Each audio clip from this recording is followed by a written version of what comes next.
So again, what we're looking at is the theory of, whoops, what happened there?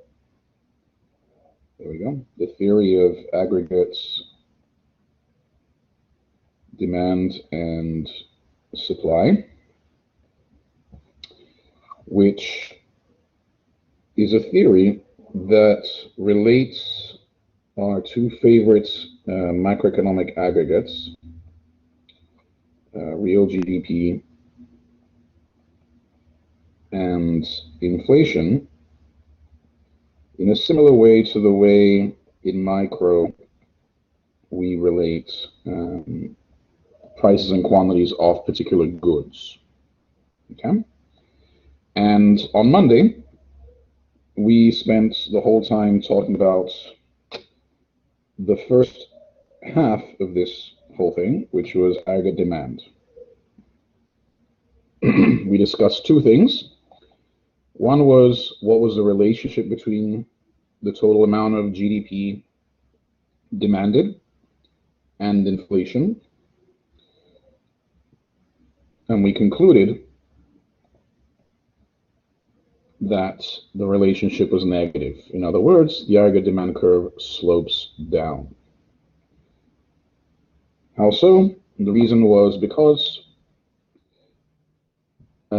when the inflation rises, it makes the value of your of your savings less in terms of goods and services, and so it erodes your spending power. So that was one thing that we discussed. Excuse me. The second thing we discussed are what are the factors that might shift this curve. And the way we tried to construct a list of those things was using an equation that hopefully you remember from Monday, which was trying to break down aggregate demand into pieces. So the equation was that aggregate demand equals consumption plus investment plus government spending plus net exports. And the usefulness of this equation is that it tells us that anything that might affect consumption, investment, government spending, or net exports should result in a shift in this curve, right? If something happens, let's say, for example, a pandemic comes along and people stop going to restaurants and stop going to movies and so on, so their consumption declines, then that would result in a shift of the demand curve to the left, right? Less demand, for example. Now, the textbook is very careful, however, to say that a change in some variable doesn't necessarily mean a shift in this curve. Instead, what they do is they define the idea of what they call autonomous, so you may have seen this language in the text, shocks. So what they mean here, what they mean is the following. This demand curve reflects, given an inflation rate, what your spending plans would be over, let's say, suppose we're talking about real GDP in 2021, then this demand curve reflects the spending plans that we have over 2021. Of course, those plans take into account whatever we expected to happen in 2021, right? Things like what we thought other people in the economy would be doing, what we thought the Fed would be doing, and so on. So anything that we anticipated to happen over the course of the year is already taken into account in our spending plans.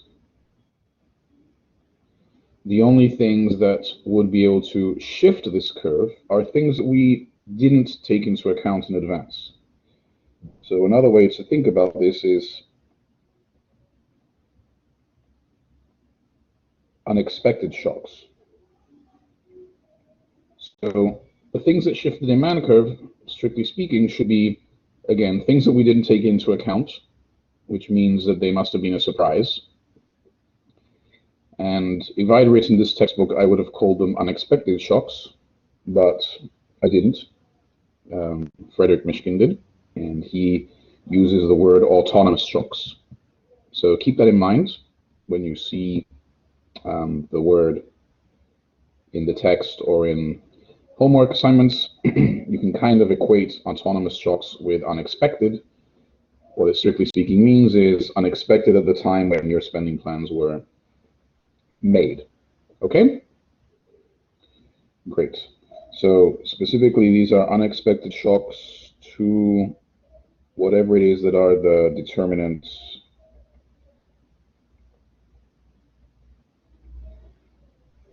of these factors: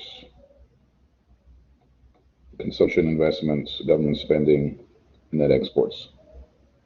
Okay? So it includes, like I was saying, this pandemic leads people to stop spending on certain things that might lead, would be an autonomous shock to consumption.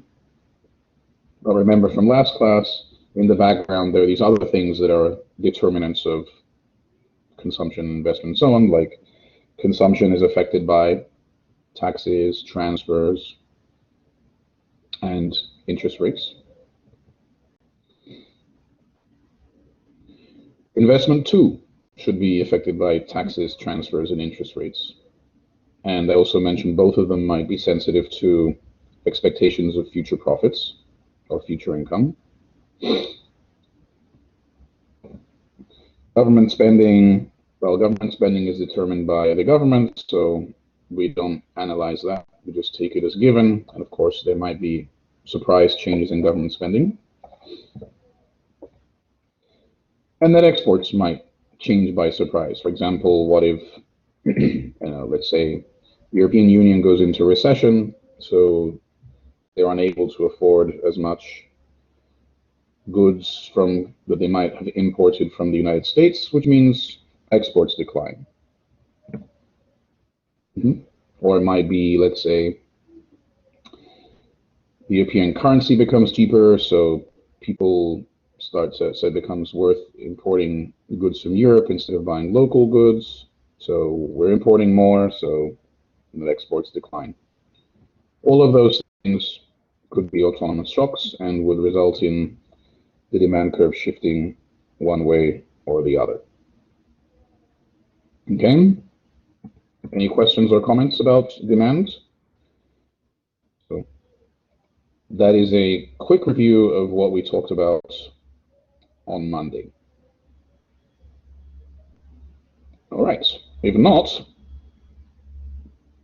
then let's move along to the next logical topic, which is aggregate supply.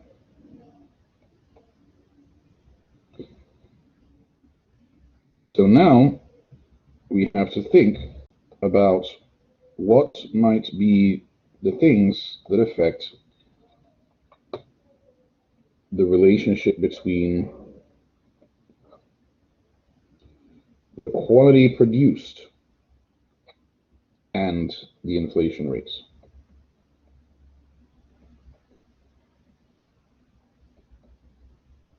So let's draw our axes again.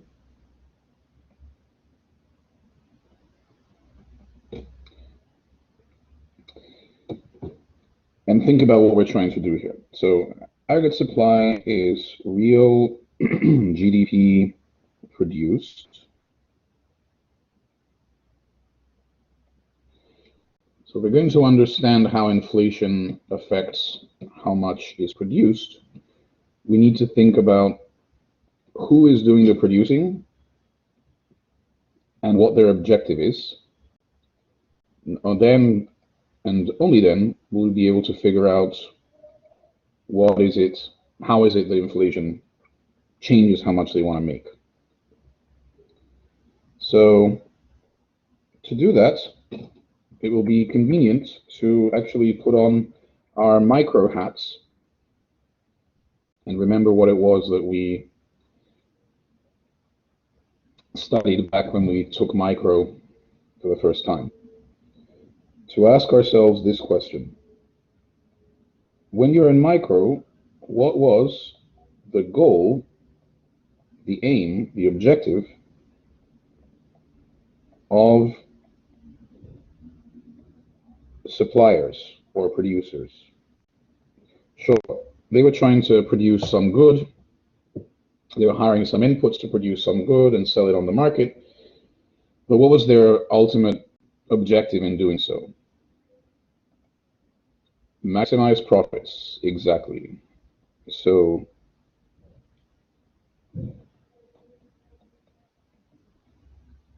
what we have to do is see how this producer's maximization, profit maximization problem is affected by inflation. To do that, let's remind ourselves of what profits are.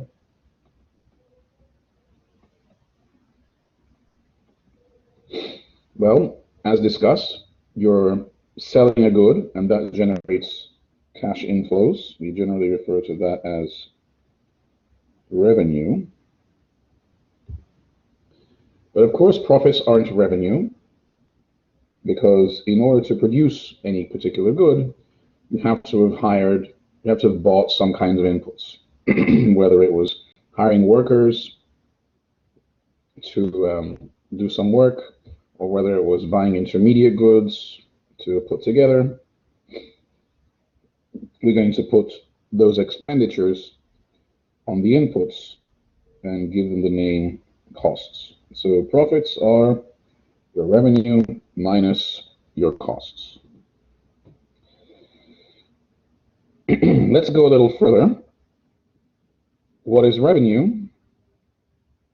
Well, it's the sales of your goods. So that has two parts. It's the quantity of what you produced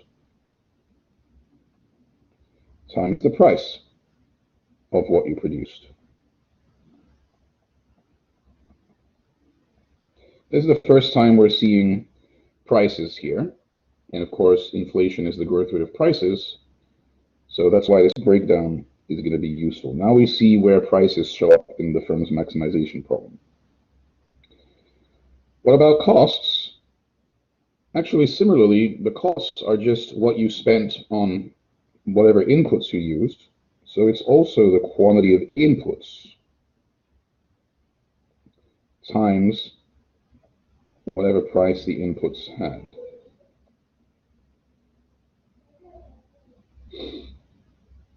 So prices show up twice here.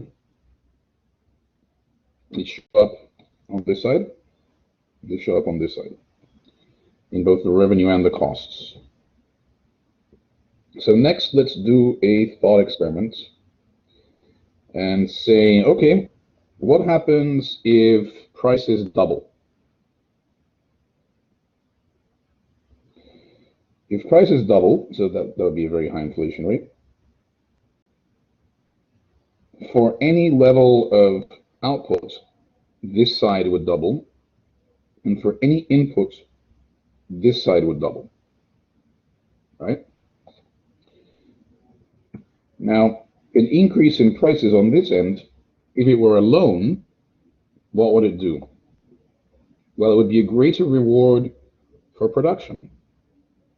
So if those prices went up on their own, you would expect higher production. On the other hand, what if these prices rise on their own? That's an increase in the costs of production without any increased reward. So that would lower your optimal production, right? It would discourage production for your costs to go up. Might even drive you out of business. But what if they both go up? by the same amount. Well, then you're encouraged to produce more by this, that you're encouraged to produce less by this. So what happens in the end? Nothing. If there's inflation that equally affects your costs, the inputs and the outputs, there's no incentive to change your production. A way to see this, continuing with our micro hats, suppose markets are competitive. If they're not competitive, it's fine, we can do the same exercise, it'll just be more complicated. When markets are competitive, the firm's decision for what to produce is very simple. Remember, they have a marginal cost curve, which depends on, how much they produce. So it's a function of Q, their output. And they just have to find the output that sets the marginal cost equal to the price. Remember that? So then they pick the Q star that sets marginal cost equals to the price. Okay? Now let's double all the prices. So the P is times 2, and all the costs are also times 2, because the costs are just the purchases of the inputs. What happens? So P is the old price, and MC is the old cost function. Now we double all the prices. That means this side, the price is now 2P. The costs are now 2 times the old costs. And of course, you can divide both sides by 2. Those things will cancel out. And we have the exact same solution as before. In other words, when there is inflation that affects everything equally, production doesn't depend on the inflation rate. What if we tripled all the prices? Same thing, right? There'd be times 3 over here and times 3 over here, and they would cancel out as well. So that means is that if inflation is even everywhere, then output equals some number that's determined by something, but whatever it is not the inflation rate. So it's a vertical line. We call this vertical line the long run aggregate supply curve. What determines this number here, this quantity of real GDP that's produced regardless of the inflation rate? Well, the text refers to it as potential GDP, and it reflects, well, just basic fundamental stuff like what is the technology of production? How much labor is there in this economy? How much capital is there in this economy? Nothing to do with inflation. So that's our first pass at how does inflation affect production. Any questions or comments about this?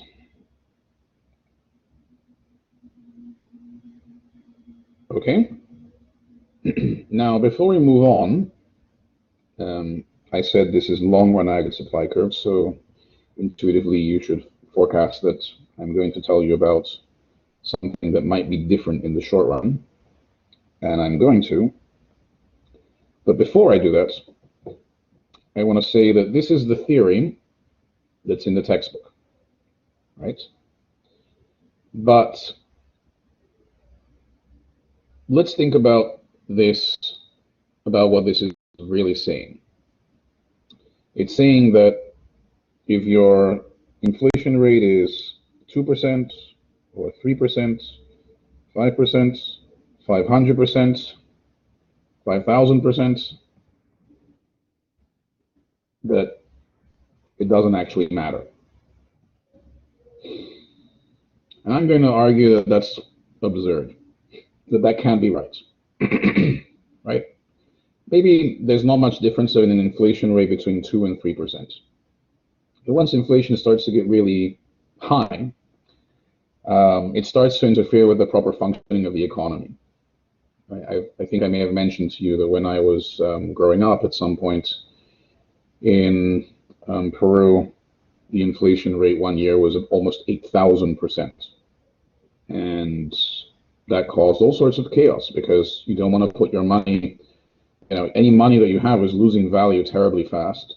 So it leads you to spend on goods that you might not have bought otherwise. So this means that it's lowering efficiency. It also means that you waste time shopping around because, if the inflation rate is that high, then some stores may have raised the price of their goods, but others haven't gotten around to it yet. So then there's an incentive to shop around looking for the people who haven't raised their prices yet. And so again, you're wasting resources shopping around instead of doing something useful. So when inflation is very high, I think it starts to lower productivity. So if I were the person writing this textbook, although it wouldn't be a very standard picture, I would have said that the inflation doesn't affect production until it gets very high. And if it starts to get high, then it does start to lower production. Okay? That's what I think. In the textbook, they're not going to talk about that, I guess because it's for a mainly American audience, and so they've forgotten what it's like to have hyperinflation. There hasn't been hyperinflation here for a while. But in reality, hyperinflation is always out there. It's always a risk. It could happen here again. And my view is, again, that once inflation rate starts to get high enough, it would start to, it would lead resources no longer to be used very efficiently, and that would create a lowering of GDP. Okay? If I write my textbook ever, I'll make sure to include this. All right. Back to the theory. So that is the long-run aggregate supply curve. What about the short run? What might be different? Well, let's think about the following. For the short run,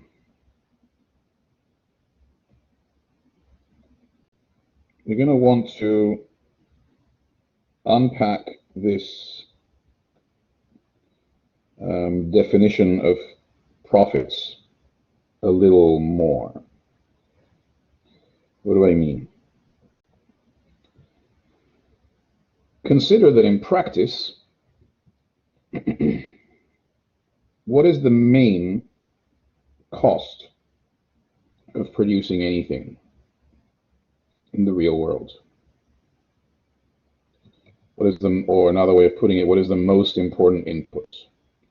Exactly, Sophia, labor. So let's consider let's consider that a big chunk of these inputs are actually labor. And let's consider that a big chunk, well, so that means that a big chunk of these input prices is comprised of the price of labor, which in your micro class, and I guess probably most other econ classes, is referred to as the wage. Okay? So the wage is what you pay for a unit of labor, which is usually an hour's work. That's how we tend to measure it. And so a big chunk of the costs are wages. And now let's think how in practice wages are actually determined. So on average, my salary as a professor at GW goes up about 2% per year. Okay. Occasionally it goes up by more. There's something called a merit increase, which you get if you did something wonderful. Like once I got a paper published in the top economics journal, and so I got a merit increase that year. But ignoring that, normally my salary goes up by about 2% each year, let's say. Why is that?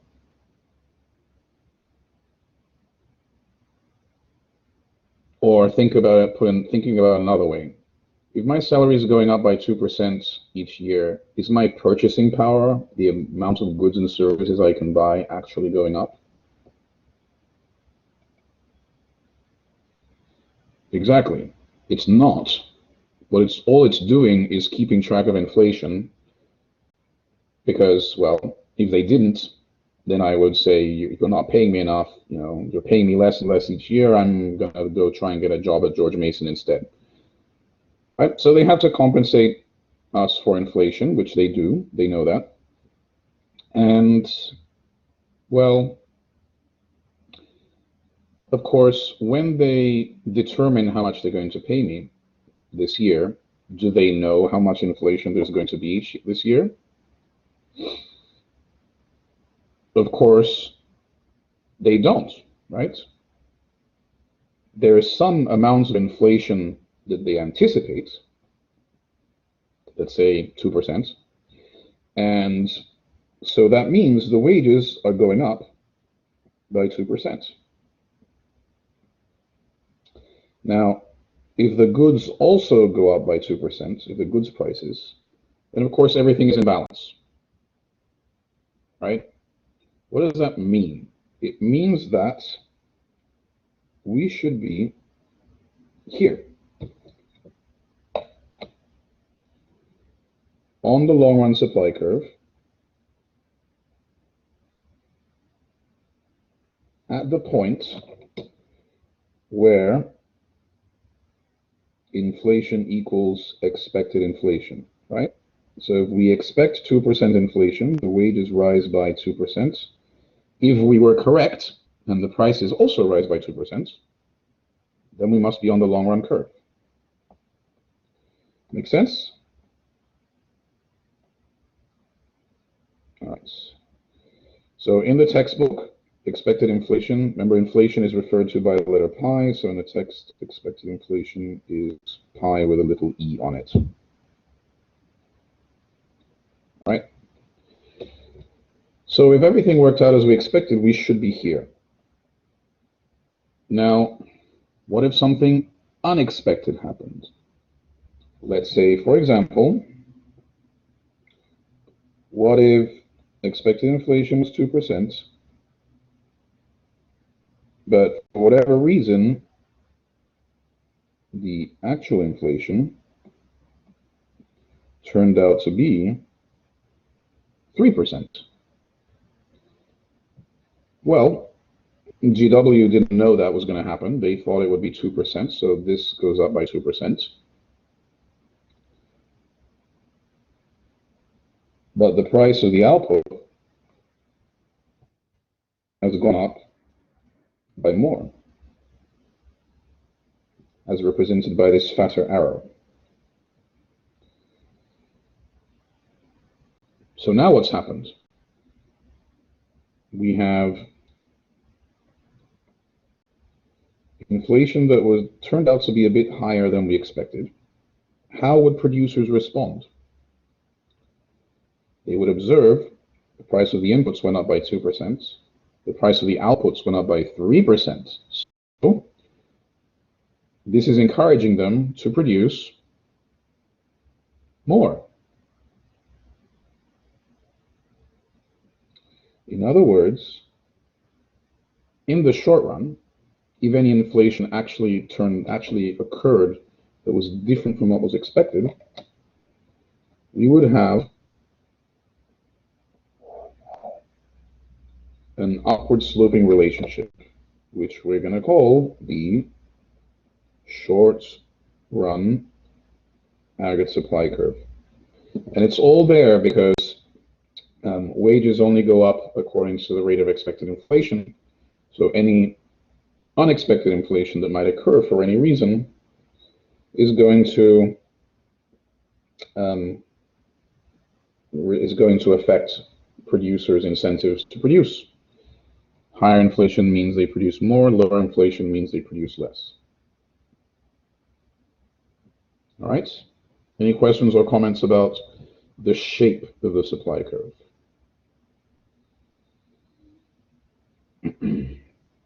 All right.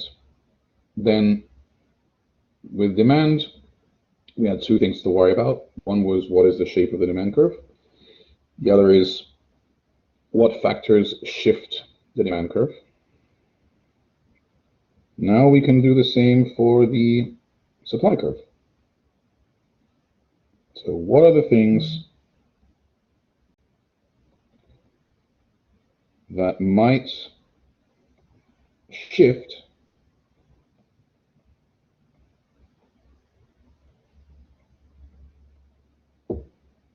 the short-run supply curve?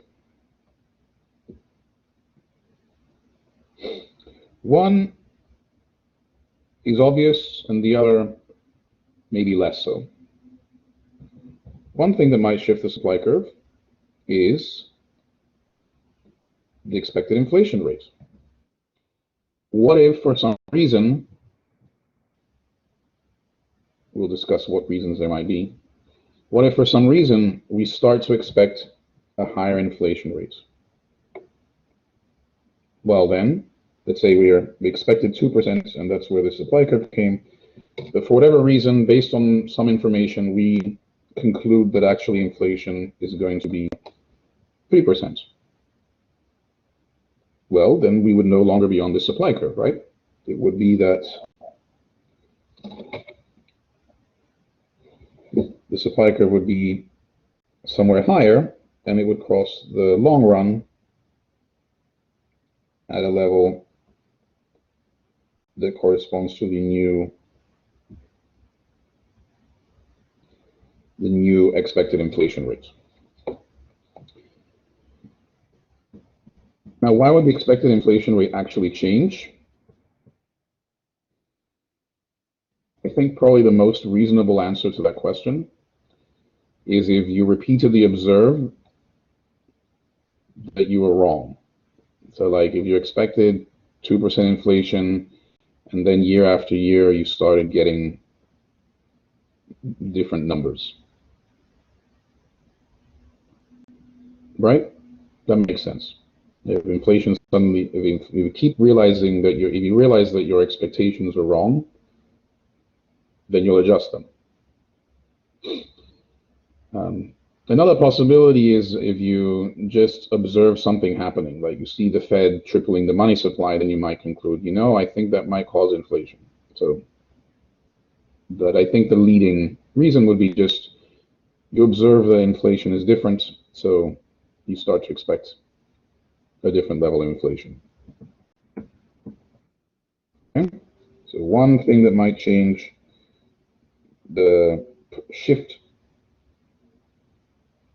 the short-run supply curve is the change in the rates of expected inflation, which likely happens when you realize that your forecast was wrong. But the text has one more possibility here, which is the following. Go back to our profit equation here, and remember that by thinking that wages, the key part of the costs of this firm, because they're kind of rigid, they rise with expected inflation, they can't adjust immediately if it turns out that your expectations are wrong. That's what makes this curve slope upwards, right? But there are other costs, not just labor, the cost of labor. And some of these things might also change suddenly. The most obvious example of that, or the best known example of that, I guess, requires us to go back to the 1970s. You may remember a time, well, you may not personally remember because you weren't there, but you may have read that in the 1970s, there were at least a couple of times huge changes in the price of oil. Marshall introduced the word stagflation. That's going to be an outcome, a potential outcome of this. So at one point, I think in 1973, the price of oil quadrupled over a short period of time. And of course, if you're not an oil-producing country, what does that do to you? It dramatically increases your costs and doesn't help your revenues. So a dramatic increase in costs, like a quadrupling of the price of oil, is purely increasing the costs. And of course, if you increase the costs, that's discouraging production. So a giant increase in the price of oil could also achieve this curve shifting. And if I were writing this textbook, I would refer to them as cost shocks. But the textbook was not written by me. And instead, Michigan chose to use a broader term, I guess, which is supply shocks. It's just that, in general, supply shocks are due to some form of cost, let's say the price of oil, rising significantly and raising the cost of production. One subtle thing here, in general, it may not be true. So when you have a cost shock, I've shifted the supply curve, right? But have I changed expected inflation? I mean, it's no longer crossing at the same point, but have I actually changed people's expectations? Not necessarily, right? Because the cost shock might arrive and then go away after a couple of months, right? So in general, the short run supply curve crosses the long run at the level of expected inflation, but if there's a supply shock, it may deviate. Of course, if the supply shock sticks around for a long time, let's say the price of oil keeps staying at that super crazy high level, then of course we begin to realize we might change our minds. Again, if we observe inflation that's higher than usual, if we observe high prices for a long time, then our expected inflation might change and actually move up to here. But at least in the moment that the supply shock hits, it may not have had time to do that. So just keep that in mind. In general, the expected inflation is where the supply curve crosses there. In the rare event of a supply shock, that may no longer be the case, at least while the supply shock lasts. Okay? Any questions, comments, clarifications required? Okay, good. All right.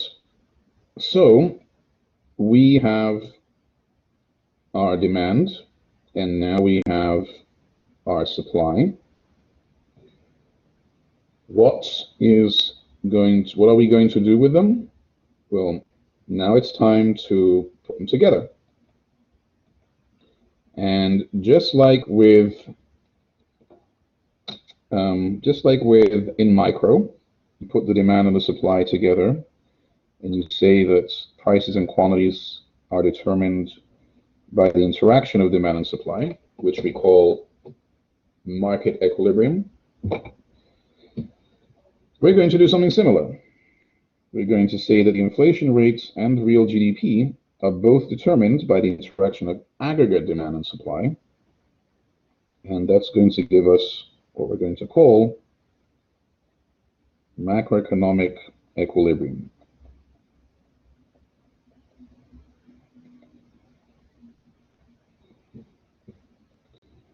So the idea is going to be that the actual inflation rates that we observe, or equilibrium inflation rates,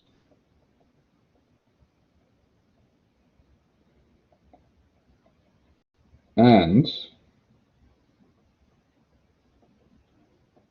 the actual or equilibrium level of real GDP are determined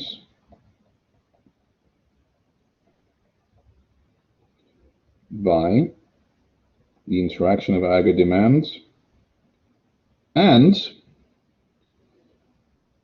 of course, aggregate supply. But before writing that down, we have to think, which aggregate supply curve do we mean? Well, if you remember, the short-run supply curve is the one that's telling us what happens, what actually happens, right?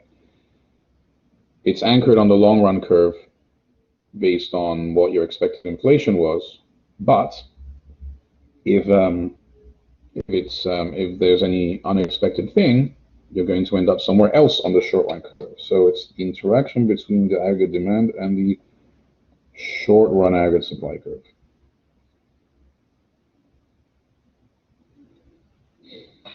All right. So let's draw our supply curve. Well, let's draw everything. Inflation, real GDP. Let's say this is the long-run curve. Here is the short-run curve. Let's say there are no supply shocks, so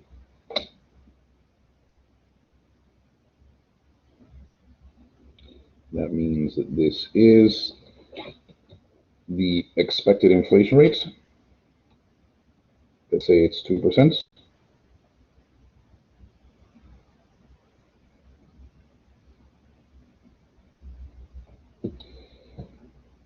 And now, where is the demand curve? Well, it could be in 3 places. One possibility is that the demand curve is there, right? They cross, okay, let's do that a bit better. They cross, all 3 of them cross each other at the same point. Okay. If that happens, what is it saying? The equilibrium inflation rate is where these 2 lines cross. And if they cross here, then it just means that the actual equilibrium inflation rate is also 2%. It's the same as what was expected. That's one possibility, right? But there is another possibility. What if the demand curve is over here?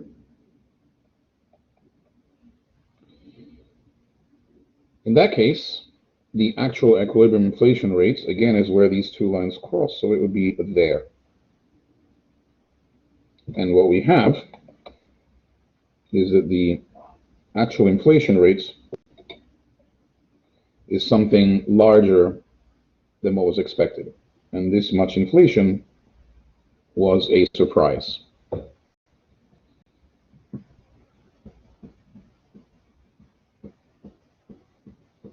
The third possibility is that the demand curve could be over here. Then what do we have?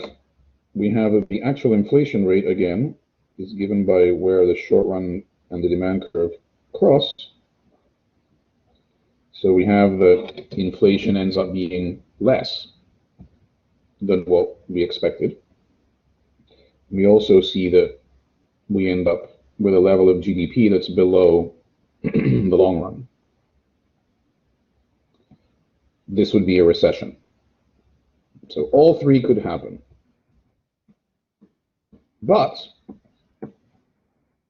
if we're reasonable people, our forecasts of inflation would be reasonable. And so the typical situation is going to be this one. Okay? So suppose that we are here, and something happens. Let's say there's a coronavirus pandemic and people stop going to movie theaters, going to restaurants, going to concerts, going to soccer matches. There's an autonomous decrease in consumption.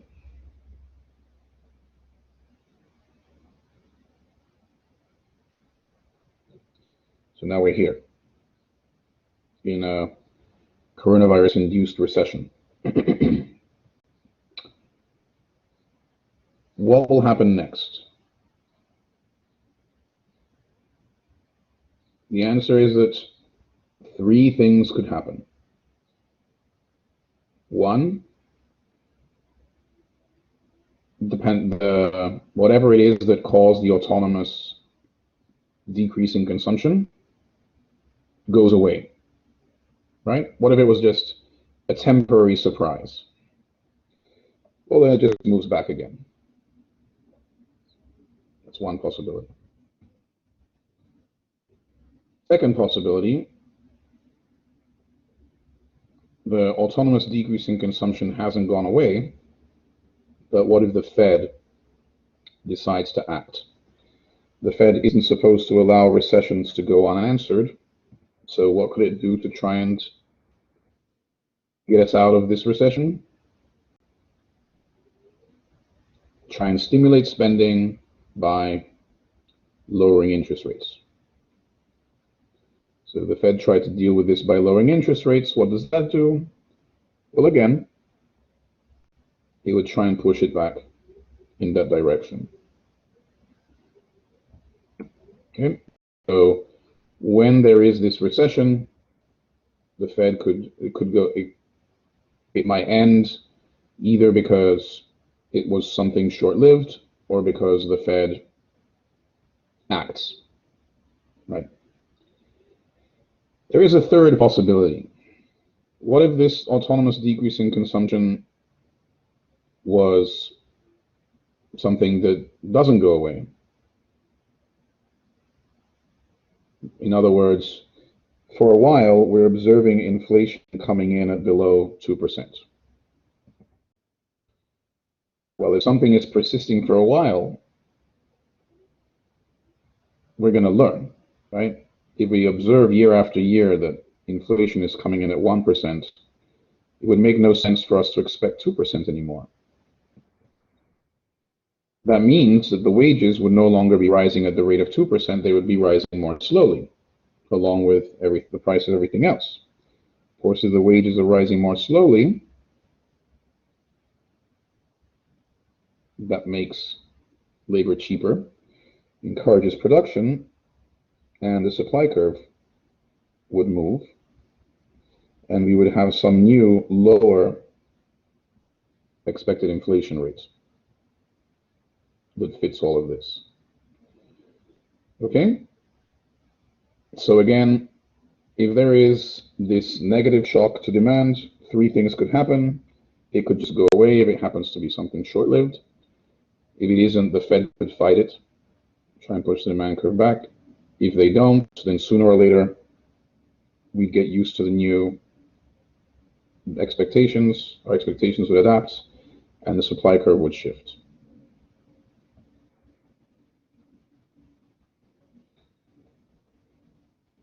What about the other case? What if we're sitting happily here and something happens that means the demand curve ends up over there? There was an autonomous increase in consumption for some reason, or demand for exports went up more than expected. So we are here, and inflation is coming in at higher than expected. Well, then, 3 things could happen, just as before. One is if these conditions were short-lived, then demand moves back and we're done with it. Second thing that could happen is these conditions are not short-lived, but the Fed might decide to stabilize output by raising rates and trying to discourage spending to get us back here. And the third thing that could happen is if these conditions don't go away, let's say, for example, suppose this was due to increased government spending due to the Vietnam War. What if, and maybe it was thought that the war would be over quickly, but what if it isn't? So year after year, there's lots of extra government spending going on. And people observe year after year, inflation is coming in at higher than expected.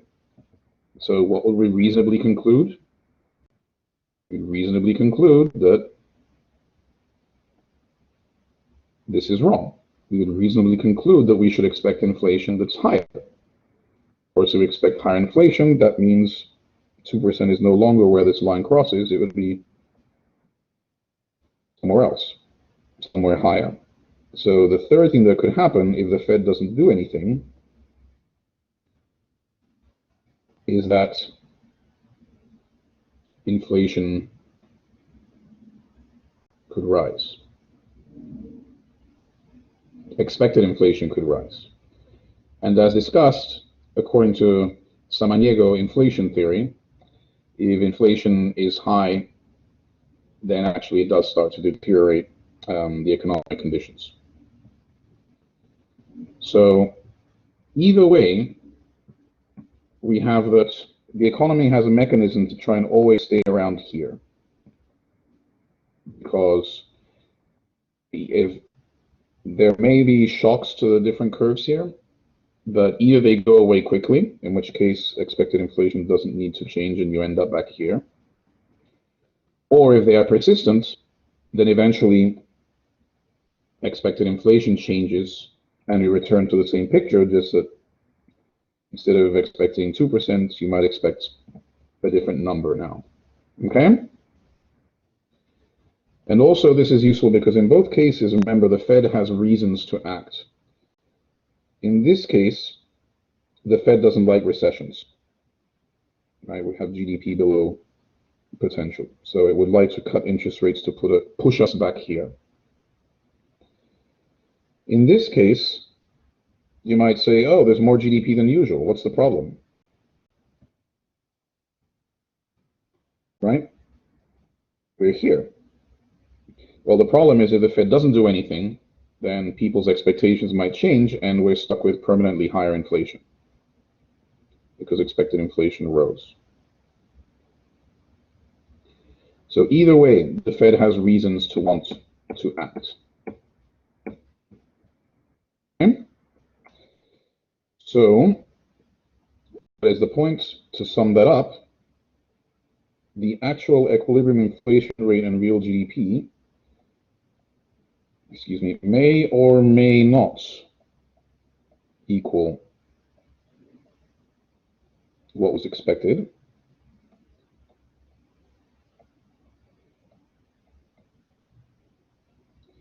And this last point was that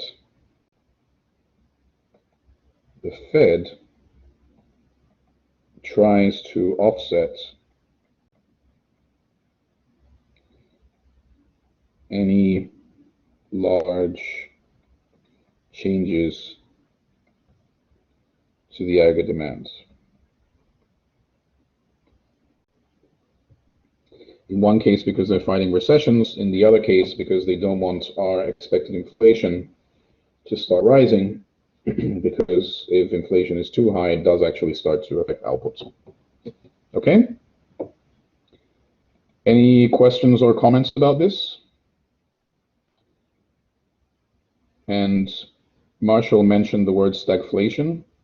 Stagflation means that the economy is doing really badly and inflation is very high. So if you think about a typical recession, here you have the economy doing badly and inflation being unusually low, right? So stagflation must be, well, how could we possibly have bad GDP and high inflation at the same time. It must be one of those rare supply shocks, right? At the beginning, let's say if there's an oil price shock, we're here. Expected inflation hasn't necessarily changed. It's just that there was this big supply shock. But if it lasts for a long time, if it sticks around, then it might become part of our expectations, and the supply curve might just solidify itself somewhere at some higher level. And especially if you take into account Samaniego theory, so that your long run curve bends over here, then if the supply curve moves far enough, then, well, even if we return to the long run, we would have an economy that's not doing well. Let's leave Samaniego theory aside. It won't be on your test. Although I still think it's worth keeping in mind that high inflation is damaging. All right. Any questions, comments?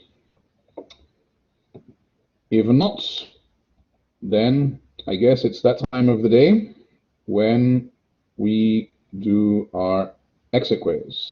Just give me 1 second. Someone has put something in the chat. What is considered high inflation? That is a good question. I guess maybe a better answer is what's considered good inflation. So good inflation is like around 2%, it seems. So you want it to be low, but not too low, because you don't want to have deflation. Remember that deflation thing we discussed before? Probably, I mean, if you think about what inflation does, imagine if the inflation rate in the United States were 5%.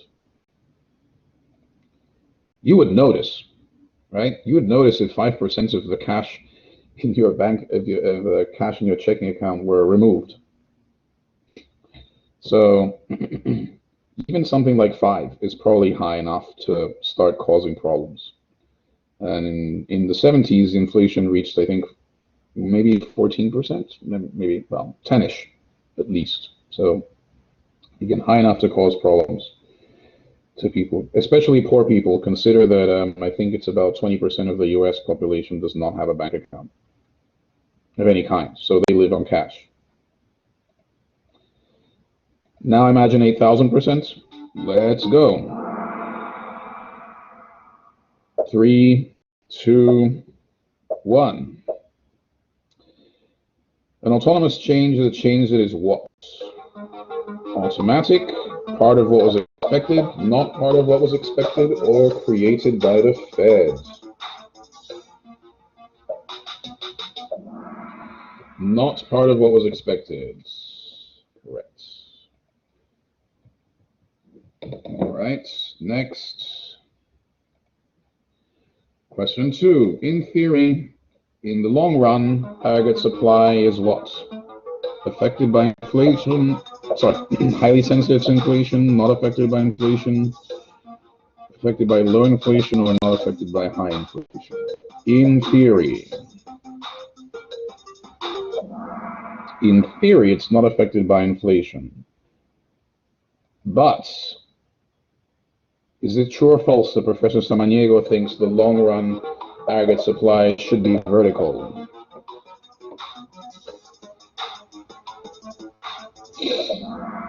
It is false. Professor Samaniego thinks it should bend over. Very good. 4.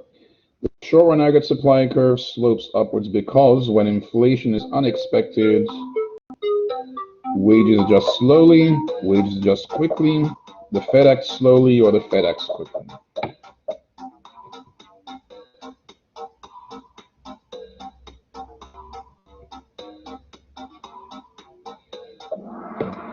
Wages adjust slowly to any unexpected inflation.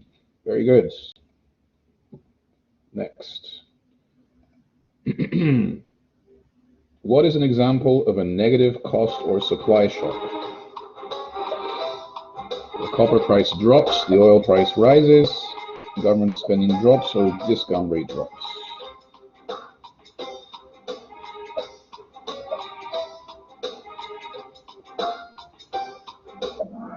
The oil price rises. Very good. 6. Where do the long and short run aggregate supply curves usually cross?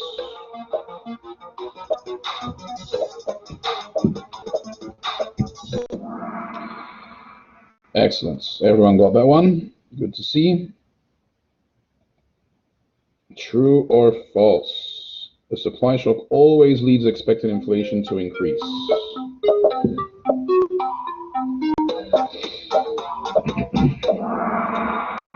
It doesn't always, only if it persists for long enough. 8. Suppose demand for US exports decreases. What happens?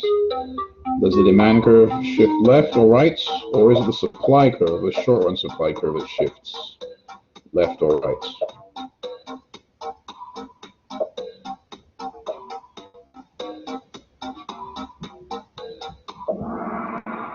The aggregate demand curve shifts left. Very good. Number 9. In this picture, what is the letter Y represent? It's a label on the Y-axis. It is the inflation rate. Very good. In this picture, what is X? The label on the X-axis.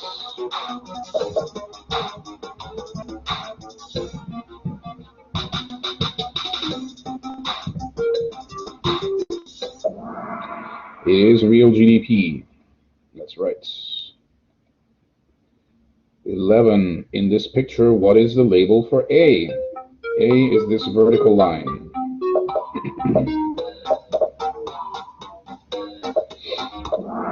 It is indeed the long-run aggregate supply curve. 12. In this picture, what is B? B is this upward sloping line here.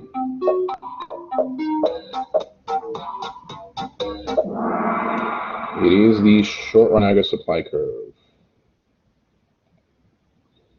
13. What is C in this picture? C is this downward sloping line here.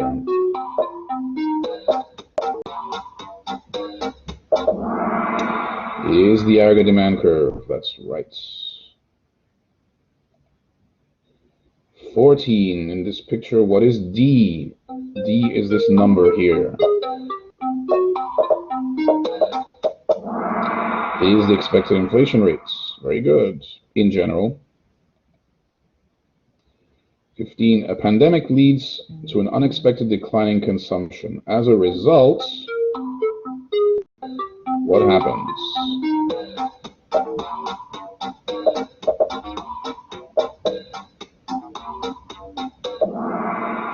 Inflation should fall because this is a negative demand shock. True or false? This is what the economic impact would look like in our earlier figure.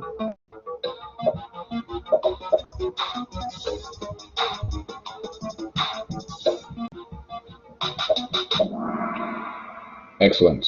Good job, everyone. Almost there. Part 3. What would the Fed do to offset this?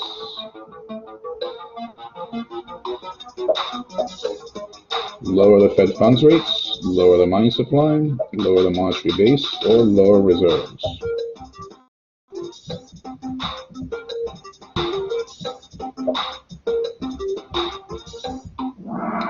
They would lower the Fed funds rates to try and stimulate borrowing and spending. All right. Last one. How could the Fed lower the Fed funds rates? Which one of these would be the correct action to take? Buy bonds, sell bonds, increase the discount rates, or lend less?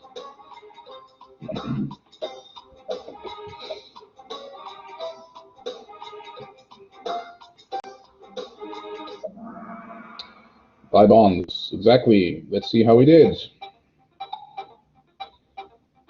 Third place is Sophia. Good job. Second place, Alexandra C. And first place, Marshall.